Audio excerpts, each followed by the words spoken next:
it's taken me a long time to finally come around to making this video. Because it hurt my feelings so much when it actually happened. I don't know if it's even that it hurt my feelings or if it like tested my feelings. I feel like Coachella 2016 was a huge test that I completely failed. A lot of stuff was happening in the month of Coachella for me this year. I totally forced Coachella this year. When I say forced, I mean like we were broke for like 2 weeks, maybe a month, just so we could go to Coachella.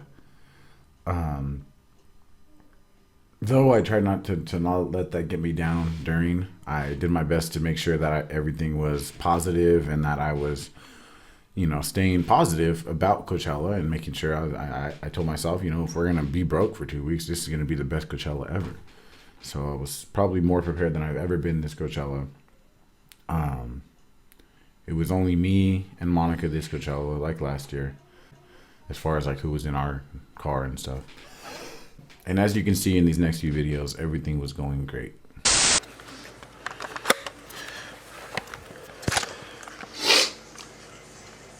It is time.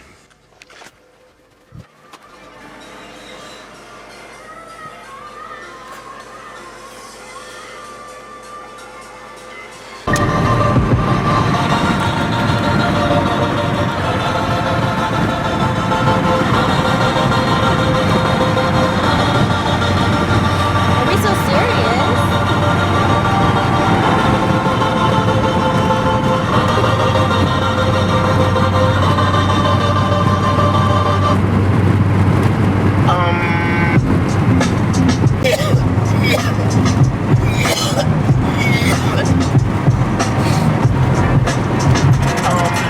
Undefeated, unblemished, underrated.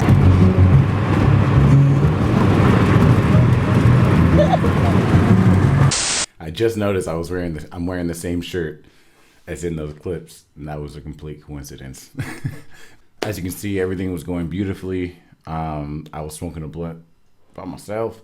That's always a good sign. Honestly, totally positive, good vibes in the morning on our way there. Everything was going so smoothly. Not only did we get there pretty smoothly as far as traffic wise, but my friends and all of them waited in a long ass line. They went not 2016, but 2015. We got stuck in traffic for like an hour and a half, 2 hours. And I kept telling them, no, this is the wrong way to go. Trust me, I've worked here. I know Coachella. That's what I did. 2016, we got in before my friends who had left at like 6 or 7 in the morning. We left at like 11 and we got in before them. So that goes to show how long they were waiting and how quick we got in. That was amazing. We started waiting in line, drinking a beer. Well, you can see here.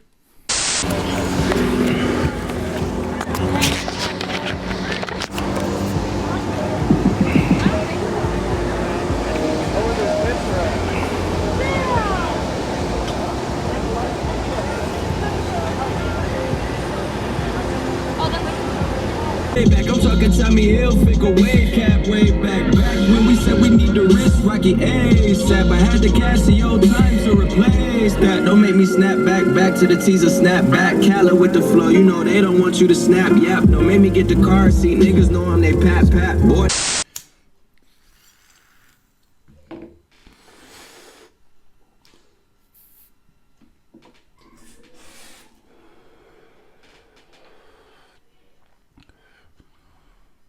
And I think, honestly, this is where things started going downhill for us. I don't want anybody to get me wrong. I love my friends. I have great friends, great group of friends, great group of people that we hang out with at Coachella. But I think that, I had already known that I did not want to be camped right in the middle of the party like we were in 2015.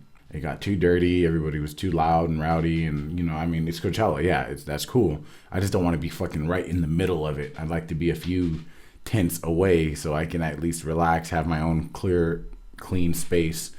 That was what I knew I wanted. Obviously, that didn't happen. We'll get to that later.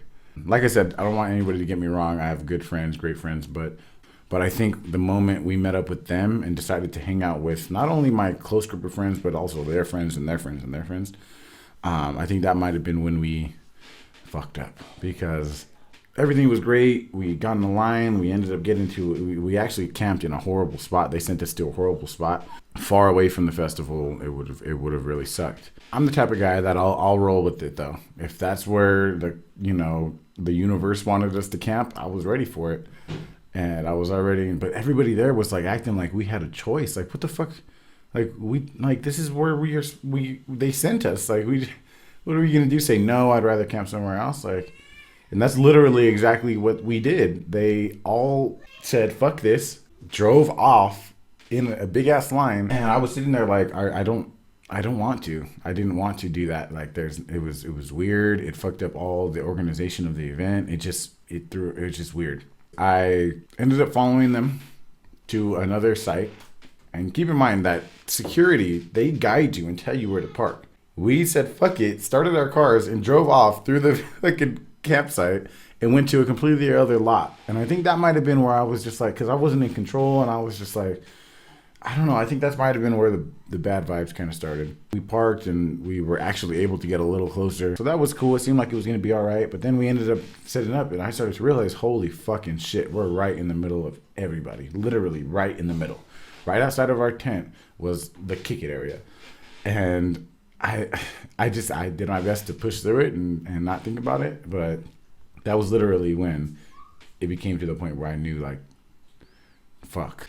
Honestly, I didn't even record any videos after this. I have some on my phone, which I'll show as I tell the story. But other than that, on my actual legitimate video camera, I didn't record anything because I didn't have the urge to. You know, as the day went on, we started drinking. Things got okay. Things were okay. And it was turn up night. We were ready. Like, fuck it. I was probably the most turned up that whole fucking night. We walk around the campsite, and the campsite has their own little stage, and I end up getting on the stage and like fucking being the hype man for this dude who was rapping up there, and that went. You know, I was real drunk to be able to do that. And you know, Thursday night was real cool. Friday, I think is when things started to go downhill, just because everybody I think was on different levels. At first, it was good because everybody was on acid, and me and Monica ate a little bit of mushrooms. And we all started coming up at the same time. You know, we were pretty level-headed with the group. And then all of a sudden, everybody's acid started taking off, and they started tripping balls. And we were still over here with the mushrooms. And eventually got to a point where I was like, "Fuck this!" Like, I wanted to drink, and I wanted to just kick it for a little longer. I didn't want to walk around the venue. For some reason, if I'm not seeing a certain artist, I just don't like walking around the venue. You know, I'd rather kick it and drink and relax than go rage and have fun for somebody who I'm planning to see. You know, we were at the Do Lab tripping balls. Monica didn't have her ID. She left it at the campsite. So we couldn't drink. We were going to go and get a beer and everything. So I was like, fuck, we'll just go back to the campsite, get her ID, have a beer, and come back. That ended up, I think, was the moment where it was just like, and we just tripped balls the whole time, like for the next fucking 4 or 5 hours. We did not eat that much mushrooms, which is so crazy, but they must have been very fucking strong. After a while, the trip started kind of getting okay, and we were having fun. Monica was laughing, and we were coming out of it a little bit, but still tripping in a good way. Some friends showed up, and now they were cool. Everything was good, and then all of a sudden, one of the dudes who go to Coachella, who have gone to the last 3 Coachellas with us, always been kind of a weirdo, cool guy, but sort of a weirdo.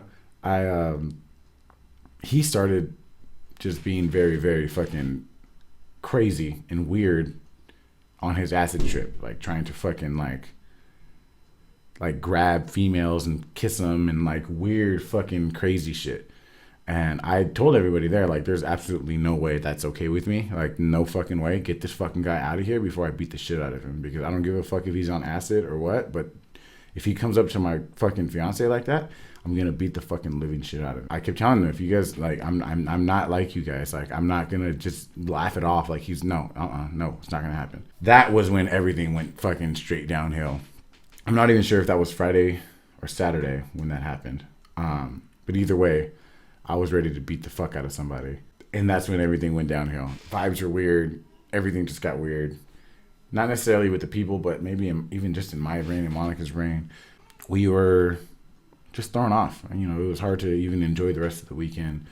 I'm not gonna lie, there were a lot of great fucking times of this Coachella. It's fucking Coachella. There can't not be great times. You know, the actual fact that I got to take mushrooms with my wife is amazing. The fact that she was seeing visuals and like seeing people in the trees and shit was amazing to me. That alone was worth the whole fucking weekend. You know, Ice Cube was amazing. SZA was dope as fuck. There's a lot of good moments of this of the weekend. And I don't want the worst Coachella ever to sound like I'm just being negative and being a little piece of shit spoiled ass who went to Coachella and didn't have the best time of his life, so he's trying to make a video. That's not it at all. To me, the main thing that happened was Sunday night, right before Sia. I was drunk as fuck on Sunday. I made it a point to get drunk as fuck on Sunday because I wanted to try to have fun that day. And for the most part, it worked until we were in the venue. And I don't know what exactly happened because I was so drunk, but me and my cousin got into this, not even an argument. Like, I don't know. I think I felt stupid as fuck for some dumb shit I did or whatever. And he kind of called me out on it. And I just fucking acted like an idiot.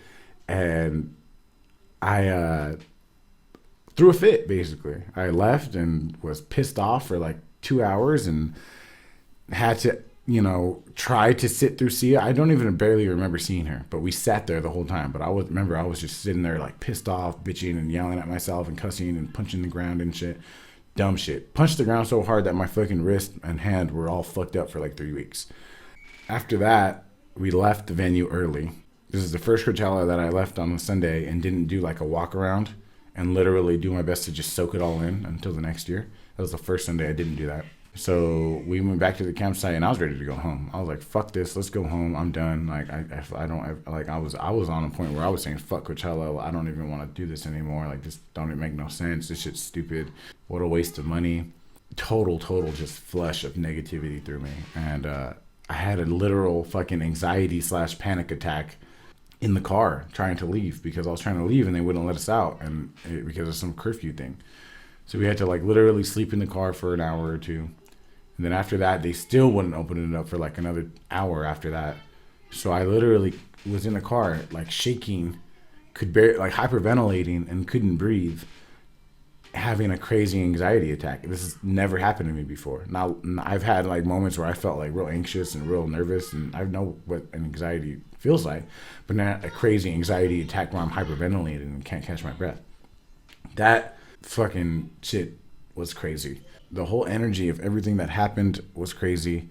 I, quit my job a week after, or 3 days after I got back.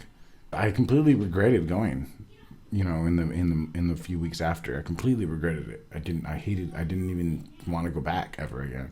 Which is crazy to say because Coachella has always been like my safe space, like my home away from home type thing. And it just completely fell off the rails. And I think it had a lot to do with me and a lot to do with the fact that I was trying to make things happen artificially rather than just let them happen. And you know what I mean? Accepting things I didn't have to accept and not accepting things I should have accepted. I think I need to be just more true and honest with myself when it comes to things and make this decision I want and be upfront and be, you know what I mean? But as the weeks went on, I started thinking more and more about it. And honestly, I think that I may have learned more this Coachella than I had in the past, though, even though it was the worst one ever. I think I may have learned more this Coachella than any Coachella before. It's a crazy thing to even make a video about. That's why it took me so long, because I didn't even know if I wanted to upload a video that's just the worst Coachella ever. Obvious clickbait, but still, it just feels weird to me. And I don't ever want to take away from Golden Voice or anything that Coachella does, because it's an amazing event, thrown in an amazing way. Happy to finally talk about that and get it off my chest.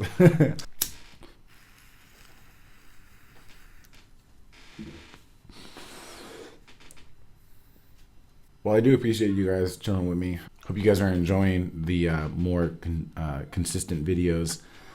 Guaranteed 110%. I will be making a video every Wednesday. So every single Wednesday of your life from now on, you will see a Life for a WD4 video on here. as long as you don't live longer than I do. Every Wednesday, that's when we do it, all right? And more than likely, I'm going to have more than every Wednesday on Wednesday, all right? Every Wednesday. Yeah, appreciate you guys. I appreciate you guys kicking it with Gee. Holla at your boy. Peace out. Sorry about the V-neck. I'm showing way too much skin. And I'm literally wearing the same shirt from those videos. That's funny. My little dot's going away a little bit.